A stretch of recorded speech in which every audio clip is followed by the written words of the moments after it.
We are only a few days into this meta, so you know everything has already changed.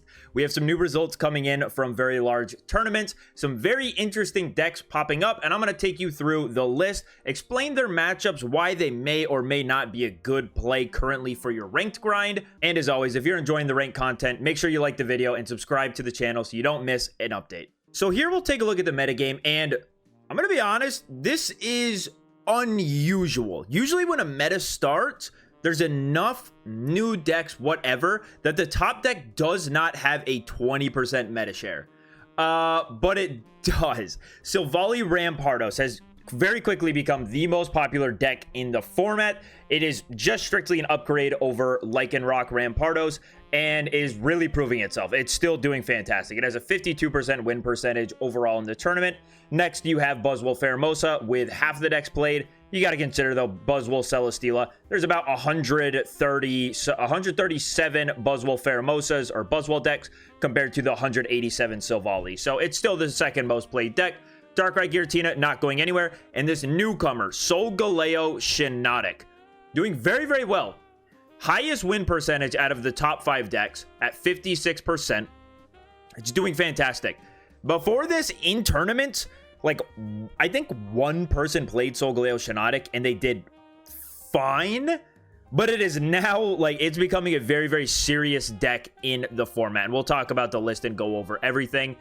Some Charizard stuff. Giratina Magnezone seems to be sticking around, but it is performing horribly. 40% win percentage as the, what, like 6th, 7th most popular deck is not good. Same with Charizard Turtonator, 34% win percentage. Like these are horrible numbers. Even worse, Charizard Wigglytuff, 26% win percentage. These are decks you need to ignore. Meowscarada Decidueye, no longer should even be a consideration for you. 36 win percentage. A lot of these decks are not performing well at all. Like these are abysmal numbers. So let's get into the list and I'll show you. We'll talk about the matchups and you can see how these lists are developing. Here is the only 8-0 list. They went undefeated during day 1. We have Buzzwole Pheromosa. So a couple changes happening here. You are starting to see there's a constant debate on whether or not we're running Beastite in these lists, whether you should play 2 Lusamine, 2 Cyrus. And my thoughts on this are also whether you should play Mars or Red Card. Mars or Red Card, I'm still up in the air about, but what I do know is that when I'm playing Buzzwole, I don't love not having any sort of damage modifiers.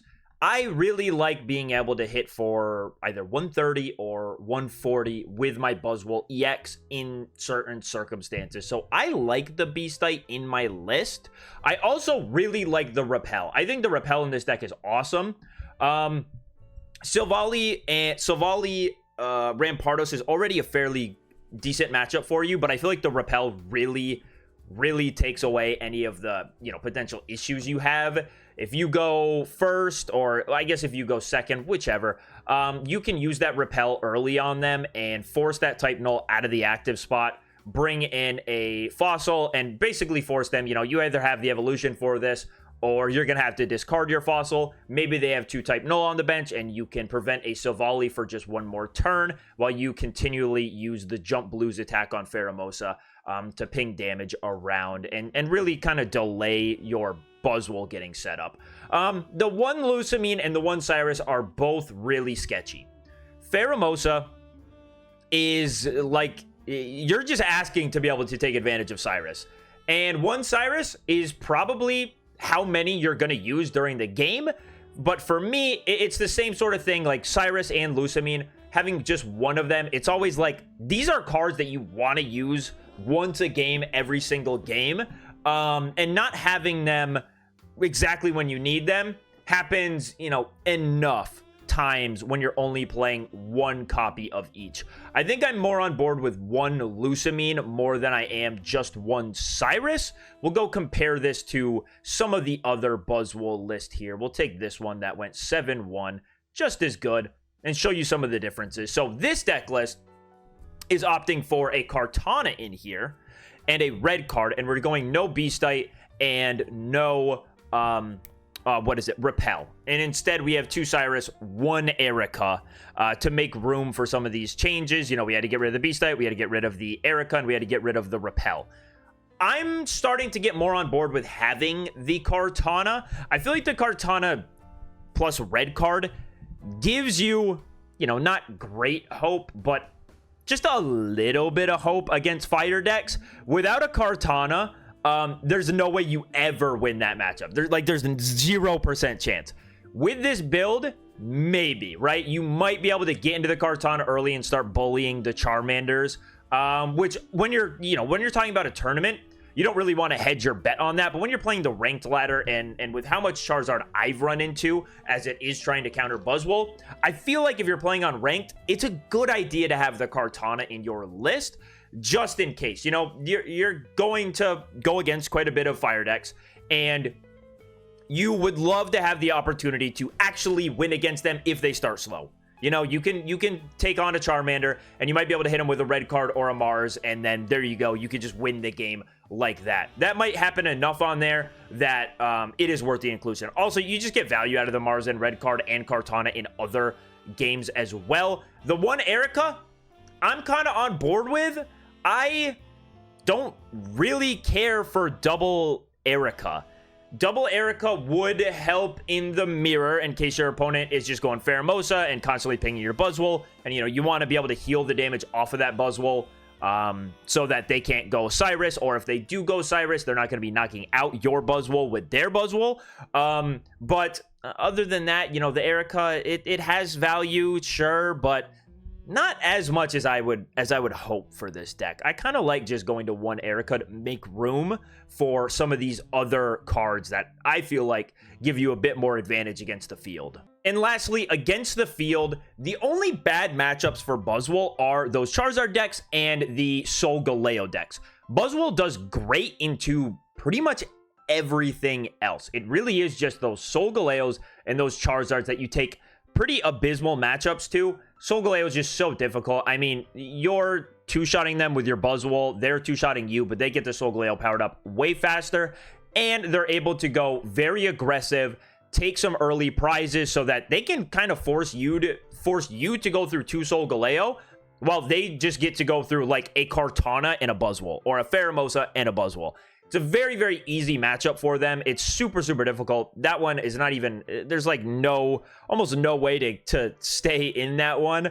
Again, like maybe with the Kartana plus red card, you can catch them off guard and you can just push your advantage through there. But still very, very difficult. Both of those matchups are abysmal, like 30%, probably less. So if you're playing on the ladder, you're not running into too many Solgaleos, then you are free to play Buzzwole, and you will take a great matchup against the rest of the field. So Solgaleo Shenotic. Now this is a, as pure of a meta call as you can get. So Solgaleo Shenotic is designed to beat both Silvally Rampardos and Buzzwole. You saw earlier that those are the 2 most popular decks, and Solgaleo can handle them very, very well. Now, if fire decks become really prevalent in the meta again, there are some changes the Solgaleo list can make. I played Solgaleo Skarmory for quite a while, and what can really help that matchup is just having giant capes in there. If you put a giant cape on a Solgaleo, your opponent's going to need either the red or Guzma on that turn to knock out the Solgaleo, and if they just don't have that, then hopefully that Solgaleo can survive that hit, knock out the Charizard, and then you will hopefully get a second Solgaleo. That's kind of what this deck is built to do, is to get double Solgaleo set up. And again, like, Silvally Rampardos is a good matchup for it. Buzzwole Wolamosa is a great matchup for it. It struggles against Darkrai Giratina. If you are able to get 2 Solgaleo set up, you should be okay. It is still tricky because it's not like your Solgaleo is really going to be knocking out anything in one shot. You have the red to try to piece it together, but it gets difficult. It is a really tough matchup. They play giant capes. This list here is not playing Guzma. If you're not playing Guzma, you're never going to be able to one-shot a Darkrai with a cape, or really a Giratina with a cape. They'd have to attack a couple times without using potions. Just a tough matchup. So this deck just wants to prey on the top 2 decks, and the other ones it takes either really bad matchups to or just slightly unfavorable. But if you high roll with it, like, it's ridiculous. I mean, you get 2 Soul Galeo set up. Yeah, it's still true. You get 2 Soul Galeo set up, you're doing very, very well, and you will run over your opponent for sure. In my playing, and I think this lines up as well when you look at the matchups for this deck, if I can just find it right here. Here it is. Silvally Rampardos. Even though it's like, you know, on paper, and this, I think, kind of rings true from my playtesting as well with this deck. Silvally Rampardos in this tournament had about a 50% win percentage against it. So, literally 50-50. It's very, very close. I don't think it's as favored as, you know, the Buzzwole variants. The Buzzwole, you're going to dominate, but the Silvally Rampardos is still really, really close. It is not by any means a free matchup. It's just slightly favored for you. A couple things can go wrong in it. You know, if they're able to get up, if they're able to set up before you, you know, they get double Silvally in play, or they get Silvally plus Rampardos in play. It starts to get really strange for you. The Silvally is going to do a lot of damage. Then Rampardos is going to do a lot of damage. You cannot one-shot it back if it did not take a knockout. It just gets really weird. So not a, like, perfect matchup by any means. And I'm kind of sort of iffy on the deck because of that. Silvally Rampardos, again, is everywhere. Taking just a 50% matchup to it, and then a really good matchup against Buzzwole, but struggling with Dark Tina and Fire decks on the ladder, make me a little concerned. There is, from my experience, there's a lot of Silvally Rampardos, a lot of Buzzwole, a lot of Darkrai Giratina, and a lot of Charizard. Those are really the 4 main decks I play against right now. Charizard acting as the counter pick to the Buzzwoles, and now the Soul Galeos. Darkrai Giratina just being Darkrai Giratina, you know, taking its wins as it sets up while you may not. And overall just being very powerful. And then Silvally Rampardos being this really, really strong deck that also has high roll potential, depending on how quickly they can get into Rampardos. Yeah, I'm kind of iffy on it. I know it's performing very well here, but, like, to my ladder experience, I'm hesitant to play it on the ladder. There's just a lot of fire, and Silvally is not a favored matchup by any means, like maybe slightly favored. Yeah, and a lot of Dark Tina. Makes me question whether you should be playing it on ladder, and it might just be a better tournament deck. I did not think we would see Garchomp Rampardo stick around, but it has. And surprising to me, I see we are playing the Fighting type Gible. I guess it makes sense. Fighting type Gible can do 20, which becomes 40 against type Null, and then you're able to evolve into Garchomp and do 70 and exactly knock out a Silvally, just like that. All you need is to attack with Gible and then evolve into Garchomp, and boom, that is a dead Silvally. It must just be worth the risk. I mean, I guess if you weigh it, you know, the Gible is only, the Fighting type Gible is only bad into, like, Buzzwole Wolamosa. And even that, you know, if they're not playing Kartana, your Gible's not really in any concern of being one-shot. The Wolamosa is going to do 40 to it. But Silvally Rampardos is the more popular deck. It's probably better to just take that bonus damage against them so you can do that play I just outlined. You know, it's kind of surprising to see Garchomp Rampardos stick around. Garchomp Rampardos has never had a good matchup to Darkrai Giratina. That's still bad for you. I'm sure Buzzwole is not the easiest matchup in the world. You know, they are grass decks. They are putting down a lot of damage early. Again, if they're playing the Kartana and you're playing Fighting type Gible, they're going to be able to just one-shot it right off the rip. And Buzzwole can do some really good damage to all of these Pokemon. So, you know, it might be okay, but they'll have healing for the linear attacks too. Yeah, it probably gets a little bit sketchy. Other than that, you know, it's Garchomp. Nothing's really changed. I don't even think these lists are any different from where we had them previously. This one's only running 1 Lily instead of the 2 Lily that we used to play. Instead for a Pokemon Communication. I don't remember if that used to be in the list. I was not a Garchomp player. I'm still not a Garchomp player, but it is a choice here. We've talked about it enough, so here is Silvally Rampardos. I talked about it in my last video, and not too many updates going on this week. I could see Silvally Rampardos start to maybe try to make room for some tool cards, maybe heavier on the Giovanni count for the mirrors, but the mirror really does kind of just come down to who goes second most of the time. If you go second and set up normally, like just fine without any hiccups, you know, you're just playing an average game, you will win.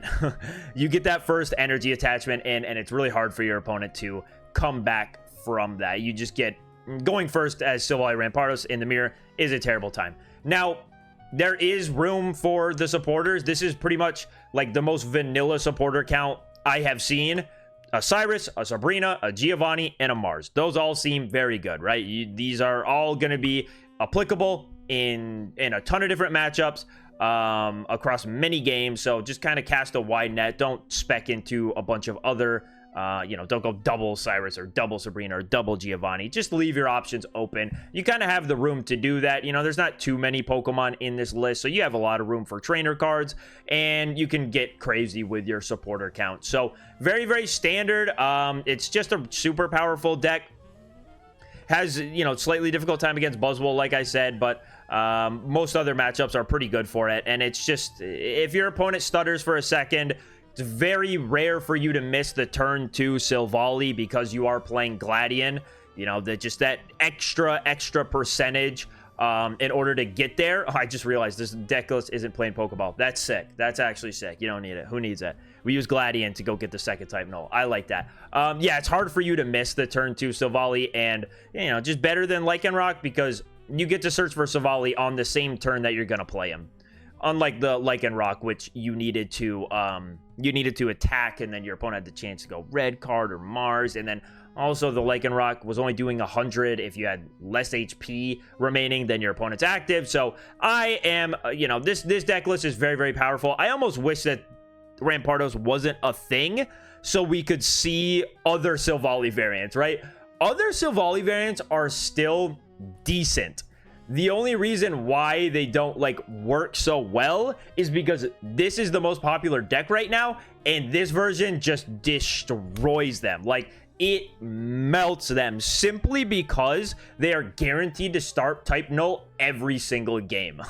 It just melts them. So it's a little bit sad because all the other Silvally variants are really, really fun. I wouldn't play them on the ladder. I was doing it a lot on the first day of the format, and they just can't hold a candle to this variant. And then again, once you fight this variant, which you will over and over on the ladder, you're not gonna stand a chance against them. Their Rampardos is just the best secondary attacker for Silvally, and having the guaranteed type null start is just ridiculously broken. I've got 2 Guzlord lists I'm gonna show you, and unfortunately I haven't had much success with Guzlord yet. Yeah, I just have not had much success with the guy yet, which sucks because he's a pretty cool card. This is a Guzlord, Celesteela, Nihilego list. Now, from my playing, the way that you usually want to tackle this deck is you use Guzlord number 1, set him up, put a poison barb on him, and just start using Grindcore over and over while building up the Guzlord on your bench. You know, you got Pokemon Center Ladies to heal the active one. Again, that Poison Barb is going to make it so if your opponent attacks into it, you're going to start dealing extra damage through the Nihilego, and the Grindcore is going to be discarding energy, hopefully. Then at the end of the game, you go into the last Guzlord and just start firing off 120 attacks and hoping that that is enough to win you the game. It does get really sketch because you're always just like a Sabrina away from, after that first Guzlord goes down, a Sabrina away from them knocking out a Celesteela on the bench or the Nihilego, whatever. Yeah, the deck has felt like to me. It does not take a good matchup against Buzzwole. I don't know where we ever came up with that notion, if anyone ever thought that. It's weak to grass. It's going to take a lot of damage from those baby Pokemon early on. And then the Buzzwole is going to be able to clean up a Guzlord pretty fine after Wolamosa has just been pinging for 20 each and every turn. It's really not a good matchup. You can also just avoid the second Guzlord. You can go Wolamosa, ping Celesteela, ping Nihilego, and then go for a knockout on one of those two with the Buzzwole after you've cleaned up the first Buzzwole. There's not really a good way for them to knock out a Buzzwole. You know, the Beastite is in this list, but you would have had to take 2 points and either have the Guzma on that turn or have had to do Poison Barb damage if they have the Leaf Cape attached to their own Buzzwole. So not a great matchup. Here's the other version. I tried this list, not this list specifically, but I tried Naganadel Guzlord, and for me, I was just like consistently not being able to use Naganadel. Like I was just, there's a lot of basics in this deck, right? There's 2, 4, 6, 8 basics. To get into the Naganadel, like you're gonna need to find the Poipole, you know, use a Pokeball. There's like 7 other basics in the deck, or 6 other basics in the deck, because you're guaranteed to start one. Maybe you had no other ones in your hand. Then you got to find the evolution piece, and if you didn't start the Poipole, you know, you got to find the Celesteela as well to get into it. It's just really hard to find the exact basics that you're looking for. If you do, it's fairly good, right? Naganadel is going to just start doing a lot of damage, especially with the Nihilegos in play. But again, for me, I haven't really had much success with it. And you see, like, they went 6-1-1. Let's take a look at their matchups. Fairly varied here. You know, Charizard, Wigglytuff, not a real deck. Arceus, Crobat, not really a real deck in the meta, but they lost to it. Alolan, Raichu, Stoutland, not real. Magnezone, Ninetales, not real. And then we start getting into some real decks here, and 3 of these were wins and then 1 tie. I'm sure the deck is fine against Silvally Rampardos if you're able to get into the Naganadel. Like, you're just putting down a lot of damage early, especially if you go second and get into Naganadel. You know, you'll be doing a lot of damage to them before they really get set up, and then you can Lusamine into a Nihilego, or set up Guzlord and go Grindcore and just start taking away their energy attachments. Yeah, I just don't love this variant. I don't really love either Guzlords. I think I prefer this one from just what I've played. Like, when I played the Naganadel version, after playing it for enough games and going, dude, I'm rarely getting value out of the Naganadel. I'm just cutting these guys and I'm adding healing cards. Like, so that's what I did. I cut those 4 cards, and then I was like, all right, now we can just go crazy with the list. We can add more hand disruption. We can add more healing cards. And I ultimately landed on something very, very similar to this list. Had I played more, maybe I would go down to the one Nihilego as well. Yeah, I seem to favor this list more. This one, it's just, there's so many basics. It's really hard to get value out of the basics that you want when you want them. So that's Guzlord. You know, he's doing okay. His overall win percentage in tournaments is not great, so I assume that will translate to the ladder as well. Tapu Koko Zeraora did not do well at this tournament. There's only one Tapu Koko Zeraora in the entire top 64, and I'm guessing that's due to Silvally Rampardos being the new most dominant deck, right? You have such a difficult time. You get 0 value out of this Oricorio. Your Tapu Kokos are really, really pressured by the Silvallis, and especially the Rampardos. They get a Rampardos online, boom, they're one-shotting everything, and nothing can even respond to it, right? Like, you're probably attacking with a Tapu Koko. Even if you had a Tapu Koko online, you're not knocking out a Rampardos even after it has taken a knockout on something. So the Rampardos just goes crazy against this deck, and that's the reason why it has fallen so far out of favor. It just is what it is. Maybe if the meta starts to favor Silvally Rampardos less, Tapu Koko can come back into the meta. I'm not even sure what you could do to really improve your matchup against that. Like, it's hard. Lightning has always had a hard time with Rampardos, and now that it's the most played deck in the format, it probably still just is not Lightning type's time. We're also seeing quite a bit of this deck sticking around. I don't know if you guys remember it from last format. It was sort of a low-key deck. Started to become more popular right at the end of the meta, but it has stuck around. It's Arceus with Giratina, Darkrai, and Crobat. I gave it a try, and I personally didn't love it because it just felt too similar to Darkrai Giratina to me. The Crobat is a nice, you know, it just adds 30 damage to everything. So everything's going to start doing much more damage. I like the double Giratina here because I feel like the Giratina is so important, right? You're able to go Giratina and attach to Arceus at the same time. Power up 2 really, really big threats simultaneously. Crobat, if you want to, if you need to, can start going for early damage. It's going to run into the same enough problem where you're weak to Rampardos, right? A Rampardos is going to deal with an Arceus pretty easily. You can put the Giant Cape on it. It'll survive It'll survive with 10 HP, but if they have, you know, their Giovanni or their Guzma, if they're playing either of those cards, the Arceus is going to get knocked out in return. Also, if it did not get damaged beforehand. I like the 2 Dawn in here, right? We are just going Giratina and using Dawn to get this Arceus powered up as soon as possible. Makes this deck very, very fast. And you get the, you know, you have the Crobat. So if you started Crobat or sorry, started Zubat, you're able to use that free retreat to get into that Arceus even faster. I like this. This is pretty cool. I keep right-clicking. I don't know why. I have something wrong with me. Yeah, it's a cool list. I don't personally love playing it. I'm not even sure how its matchup spreads are because I don't play it. There's not enough data out there. I can't even begin to imagine. You know, there's no heals, so it's going to get pinged by Wolamosa. They can get started. They can get online very aggressively. Crobat's actually going to be able to deal with your small attackers fairly easily. Unless you dedicate your Leaf Capes to them. And then Buzzwole is not knocking out anything here in one shot except for Darkrai. So probably takes a pretty good Buzzwole matchup. Silvally Rampardos might get a little bit sketch. You know, they are very quick. And that Rampardos is very scary for Arceus, as it always is, as well as Giratina if it's attacked without a giant cape. So I'm sure it does fine against the top decks if it's up here doing fairly well. You know, we can go take a look at the matches, see what's going on. Actually lost to a Buzzwole Wolamosa and then tied the other one. Hit a bunch